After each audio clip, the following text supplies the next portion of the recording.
जहां से युद्ध देखा था उसी जगह का नाम खाटू है। ज्यादा दूर है नहीं युद्ध का क्षेत्र, कुरुक्षेत्र और खाटू। 5000 किलोमीटर दूर भारत के हथियार पहुंच सकते हैं। यहीं बैठ के कमरे में से ही कैमरा में से देखकर 5000 किलोमीटर दूर देख सकते हैं। तो भगवान की दिव्य दृष्टि कहां से कहां तक नहीं देख सकती। इस हिसाब से हम सोचते हैं कि 250, 300, 200 किलोमीटर दूर से भी देख लिया होगा तो देख लिया होगा। आज अगर यंत्रणा है तो युद्ध में जब भी यंत्रणा थी, अलग अलग प्रकार के यंत्रों से दूरगामी चीजों को देख लिया जाता था। इसीलिए आज के युग में इस तरह पूजा हो रही है, महानता मिल रही है। कहीं नारद भी बैठे हैं। चिरंजीवी रहने का मतलब होता है उनके यश जिंदा रहेंगे और वो जीवंत रहेंगे, इतिहास में चेतनता रहेगी उनके चरित्र में। ऐसे श्री नारद जी ने भगवान वेदव्यास को देवी भागवत पुराण एवं दुर्गा महायज्ञ का आयोजन करवाया।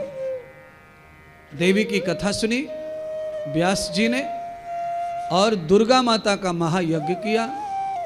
दुर्गा माता के यज्ञ आदि संपन्न हो गए और जब भवानी माता दुर्गा का जब तब यज्ञ हुआ, उससे भगवान महादेव प्रसन्न हुए। और फिर वो भागवत में आप जो कथा सुनते हैं तोते वाली, उन सारी कथाओं का प्रादुर्भाव, सारी कथाओं का प्राकट्य इन देवी की भागवत महापुराण कथा के पुण्य से श्री व्यास जी को भगवान महादेव का भी ध्यान अंत में करना पड़ा और ये सारे लाभ, सारे दर्शन हुए। तब उनके घर देवी भागवत पुराण की कथा पुण्य से ही शंकर भगवान सुखदेव जी के रूप में प्रकट हुए और व्यास जी का संकल्प पूरा देवी के व्रत से, देवी के अनुष्ठान से और देवी की कथा श्रवण से हुआ। देवी भागवत का ये महत्तम सुनाया जा रहा है। अब इस कथा से क्या समझ में आया? ये कथा कह रही है कि जिनको पुत्र नहीं है, जिनको औलाद ही नहीं है, अगर वो भी देवी माता की शरणागतियाँ करके व्रत, तप, कथा, श्रवण, अनुष्ठान ये सब हम कर लेते हैं नियम से, तो मुझे लगता है कि स्वयं व्यास इतने महान होकर के भी देवी की कृपा के बगैर पिता नहीं बने। तो आप सामान्य जन हैं, आप बिना कृपा के कैसे पिता बन पाओगे? तो आओ ना शरण में माता रानी के और पिता बनने के लिए ढोक लगाओ, वंदन करो और यश पाओ, बल पाओ, धन पाओ। कुल मिलाकर के मेरे 2 घंटे पहले के वचन को पूरा करते करते अब जाकर ये वचन पूरा 2 घंटे में हुआ। मेरा वचन पूरा। कौन सा वचन? कि माथा टेकने से क्या फायदा होगा, प्रणाम करने से क्या फायदा होगा। अब मैं कथा सुनाते सुनाते आपको समझा पाया कि जो अपने इष्ट के, अपने गुरुदेव के, अपने माता पिता के शरणागति हो जाता है, वह सब कुछ पा लेता है। आद्रव्यामत्र बंधनम नस्तम विसर स्मृति तथा।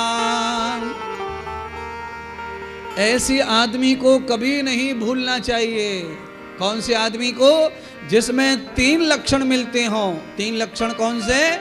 जो आपके काम आए और आपको समय देवे और आपको समर्पण करे।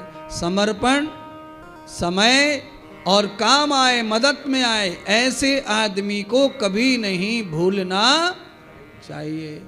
3 काम जो करे वो तुम्हारा अपना है। एक समर्पण जिसमें है, एक समय जो देता है आपको और आपकी बात को मानकर आपके काम करता है, वो आदमी को कभी नहीं भूलना चाहिए। ये 3 गुण जिसमें है उसे कभी नहीं भूलें। और जिसमें ये 3 गुण नहीं है उसे कभी अपने ध्यान में ना रखें। क्यों? ऐसे आदमी को खोपड़ी में रख के कोई फायदा नहीं है। जो काम ना है और न काम नहीं आए मतलब समर्पण है ही नहीं, फिर काम का विषय कहाँ आएगा? काम नहीं आएगा मतलब समर्पण नहीं है, और समर्पण नहीं है मतलब काम नहीं है, समय नहीं देगा। तो ऐसे 3 गुण और 3 अवगुण जिसमें है उन तीनों को आप समझ लो, जहाँ गुण तीनों दिख रहे हैं वहाँ उन्हें भूलो मत, जहाँ ये तीन गुण नहीं है उन्हें कभी याद ना करो, याद में ना रखो, नहीं तो धोखा ही धोखा मिलेगा। और ऐसे महान तीन गुण वाले आदमी को भुला दिया तुमने, तब भी धोखा ही तुम्हारे साथ होगा। तो कायम स्मरण रखो, जो तुम्हें चाहिए वो तुम्हें मिलेगा। देवी के पास में सब कुछ है। 9 दिन की कथा में आपको समझ में आएगा, ब्रह्मा क्या कर रहे हैं, देवी की उपासना, विष्णु क्या कर रहे हैं, देवी की उपासना, शिव क्या कर रहे हैं, देवी की उपासना।